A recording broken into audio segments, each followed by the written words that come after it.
Poor trash worker. My brother said it to my face. Dad laughed into his wine. They mocked my job, my life in the restaurant I built from nothing. Then a stranger looked around and asked, "Who owns this place?" Everyone froze. Poor trash worker. My brother didn't even blink. He let the words hang in the air like a fart no one wanted to claim. "Excuse me?" I said, voice low. "Dangerous." "You heard me?"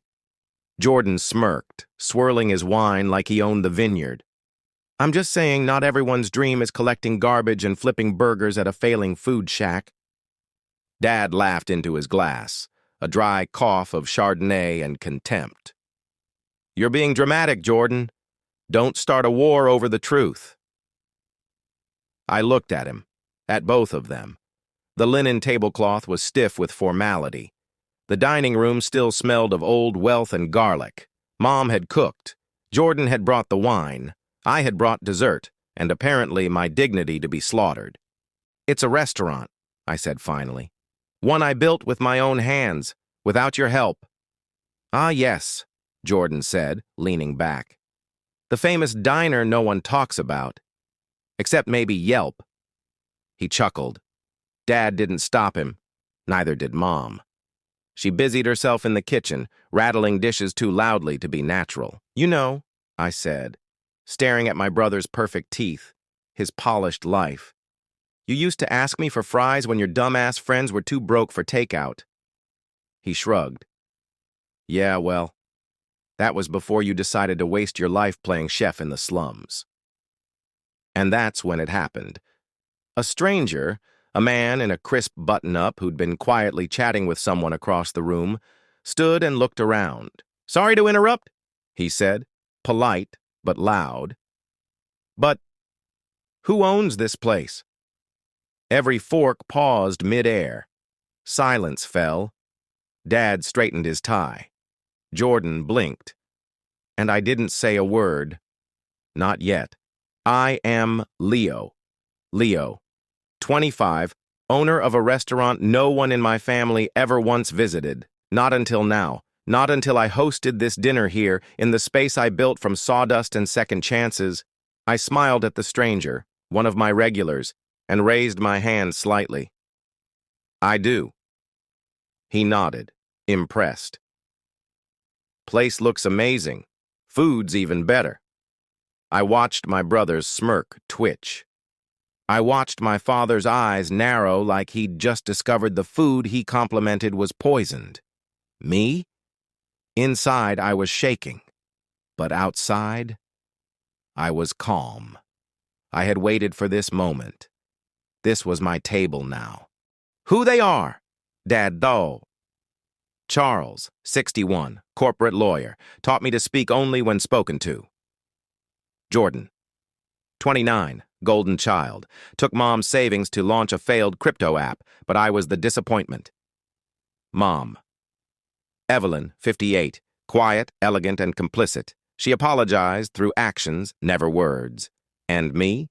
"Leo, broke dishwasher at 19, sous chef at 21, restaurant owner at 24. Invisible son at every family gathering. Until tonight, I didn't want this dinner. They insisted." "We'll see your little place," Dad had said, not asking. "Don't go too fancy," Jordan added. "We know your margins." So I gave them the chef's table. I gave them the wine Jordan couldn't afford, and then I watched him mock me in front of strangers and smile while doing it. I could feel my throat burning, not from anger, but from every moment I bit back what I really wanted to say. And it all started to boil. I should have co-signed when Jordan asked. Dad said mid-meal, wiping sauce from his chin. But I figured Leo would just bail him out like last time. My head snapped up. "What do you mean last time?" Jordan froze. "Dad?" "Oh, come on," he said, tipsy. "That $40K student loan you paid off?" Leo covered it.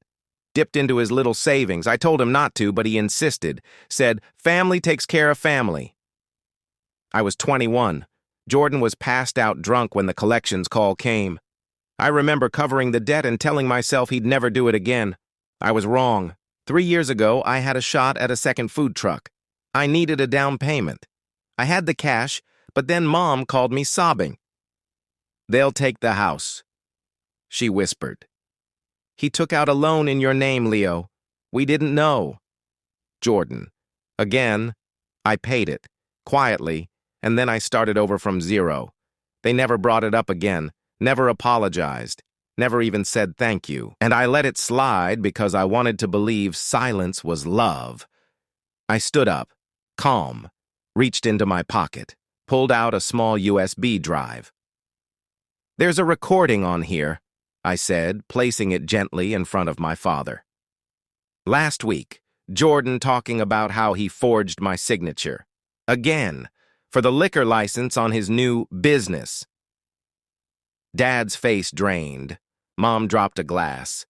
Jordan stood up so fast his chair skidded. "Well, you're bluffing." I turned to the stranger, the guest who had asked who owned the place. "That's our health inspector," I said softly.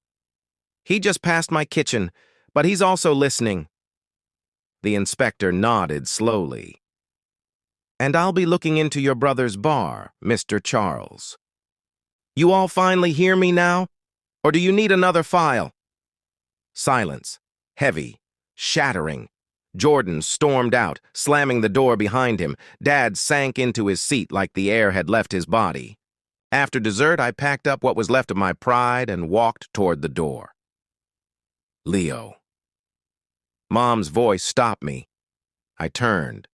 She looked tired, small. I didn't know about the loan, or the debt, or any of it. I nodded, not with anger, just knowing. "I didn't need you to fix it," I said. "I just needed you to see it." She didn't reply, but she looked at me differently. Like for the first time, she saw me. Not the dropout, not the failure, just her son. 3 weeks later, I was cleaning up after a dinner shift when an envelope arrived. No name, just for Leo. Inside, a check, $5,000, and a note. "You didn't deserve what we did to you. I don't expect forgiveness, but I'll earn it. Dad."